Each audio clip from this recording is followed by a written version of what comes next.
அப்படி இருந்தாலும் அவரு நிறைய பேரை ஏத்தி விட்டுருக்காருல்லங்க. ஆமா சிவகார்த்திகேயன். ஆமா ஆமா சூரி முக்கியமா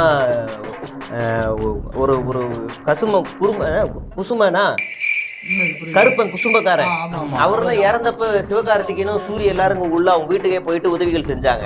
இந்த வாழைப்பழம் அறுத்து ஒரு காமெடி இருக்குல்ல ரஜினி முருகன் படத்துல அவரு இறந்தப்ப கூட இவங்க எல்லாம் போனாங்க. இப்ப விஜய் எங்க போயிருக்காரு? அப்படி செத்தவங்கள வீட்டுக்கு கூப்பிடுவாரு. இப்ப அந்த மாதிரியான ஆளுங்க கூட நாம நிக்கணும்ல. இப்போ எந்த உதவி செய்யாம நம்ம கூட நிக்கணும். இப்போ வரைக்கும் அடிப்பட்ட குடும்பத்துக்கு யாருக்கும் விஜய் காசை கொடுக்கலையாமா கரூர்ல? ஆமா என்னங்க இந்த மாதிரி விஷயம் கொடுக்கவே இல்லை. எங்க யாராவது ஒருத்தர் கொடுத்தேன்னு சொல்லுவோம். ஏன்னா சும்மா வந்து பரிசு பொருளுக்கு 40,000 கேமரா எடுத்துட்டு வந்து கிளிக்கிறானுங்க. யாரும் எப்படிப்பட்டு பண்ணிருப்பாங்க?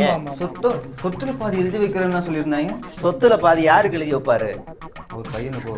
அவர் பையன்லாம் இப்ப இல்லவே அதெல்லாம் வேற. நீங்க என்னங்க பழைய சாட்டுல இருக்காரு. நம்ம வாங்க இப்ப வாங்க சிவகார்த்திகேயனுக்கு வாங்க. நீங்க சிவகார்த்திகேயன் வந்து படம் பாருங்க. இப்ப அந்த படம் வந்து இந்திய எதிர்ப்பு போராட்டத்தை பேசுது. அப்ப இங்க என்ன ஆயிரும்னா வரலாறு பத்தி பசங்க சிந்திக்க ஆரம்பிச்சிருவாங்க. ஜனநாயகம் என்ன பண்ணுது? காதலிக்கிறது, வன்முறை, இதுதான் பேசுது. அப்ப இதுல என்ன அரசியல் இருக்கு? எப்படியா சீக்கிரமா சிஎம் ஆகலாம். ஒரு படத்துல எப்படி சிஎம் ஆகலாம்னு சொல்லுது. ஆனா இங்க போராட்டத்தை காட்டுது. அப்ப இது ஜெயிச்சிருமோன்னு வைத்தறிச்சல் இருக்கு விஜய்க்கு. அவர் நியாயமா இல்லையாங்க? கரெக்ட் தான். ஏன்னா பிகில் படம் வரும்போது கைதின்னு ஒரு படம் விட்டு தோக்கடிச்சிட்டாங்க. இதே மாதிரிதான். ஆமா